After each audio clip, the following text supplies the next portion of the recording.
Hi, third graders. This is Miss Ashby. Today, I am so excited to start talking to you about our next unit in writing.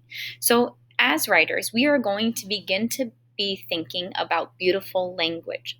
I'll explain some different examples of beautiful language, but before I explain some examples of beautiful language and before we look for those examples as writers together, I want to explain to you our purpose and our goals of this unit. So, after our unit of beautiful language, we will head into poetry.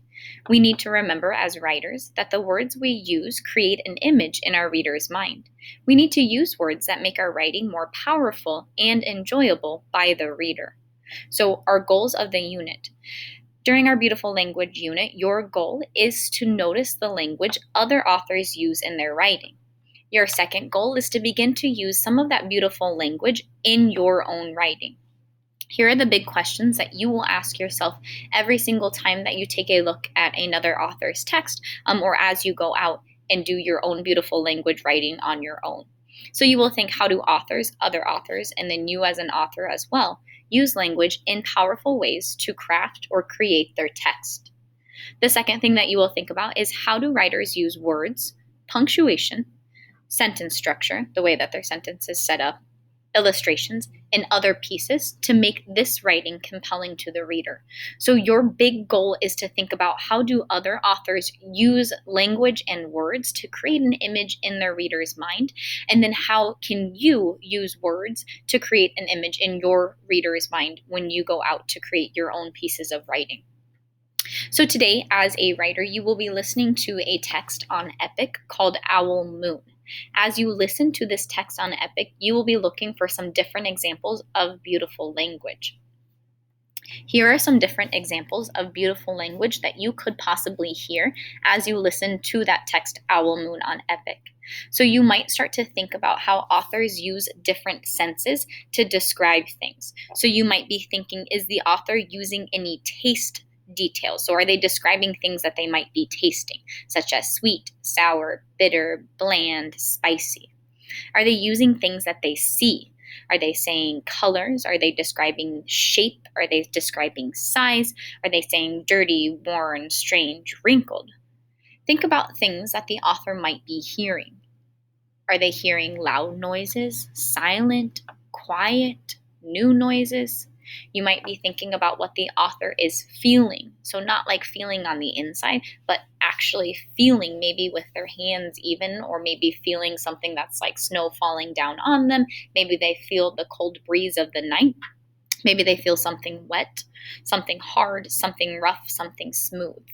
Think about things that the author might be smelling. Is it something that they smell that's disgusting? Is it something that smells yummy? Be thinking about those different sensory details as you listen to Owl Moon.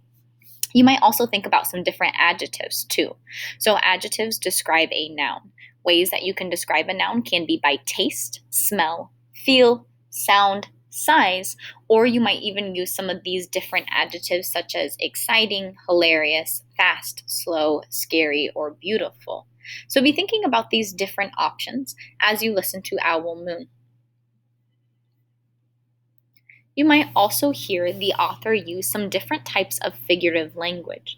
Later on in our unit, we'll spend some time really thinking about these different types of figurative language, but I want you to have an idea of these examples before you go out as a reader today or as a writer to listen to different text and throughout the week as well.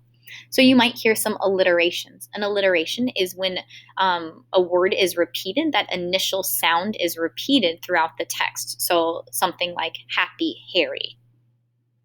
Another thing that you might hear is personification. So personification is when you give human traits or characteristics to things that aren't human. So like if you're describing lightning and you're saying that it danced across the sky, you're giving lightning human traits. Lightning can't dance in real life because it's not a human, so it can't be dancing. You might hear an author describe things with human traits or characteristics. You might hear similes in this different text that you listen to today. So you might hear as bright as a light bulb, or another comparison where like or as is being used. You might hear metaphors. So a metaphor could be all the world's a stage. So when you're using a metaphor, you're comparing two unlike things by saying one is the other. So a metaphor describes and compares two things that aren't similar by saying that they are similar. So another thing that you might hear is an exaggeration in a text. So you might hear thin as a toothpick. You know that nothing is really as thin as a toothpick besides a toothpick, but you might hear that exaggeration or that descriptor in this text. The last thing you might hear is an onomatopoeia. An onomatopoeia is a sound word. So bam, boom, zap, crash, bang. All of those would be examples of onomatopoeias.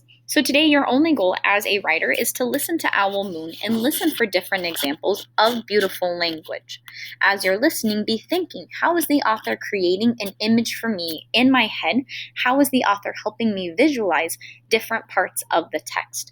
I'm so excited to continue this unit of beautiful language with you. I hope you have an awesome day. Thank you.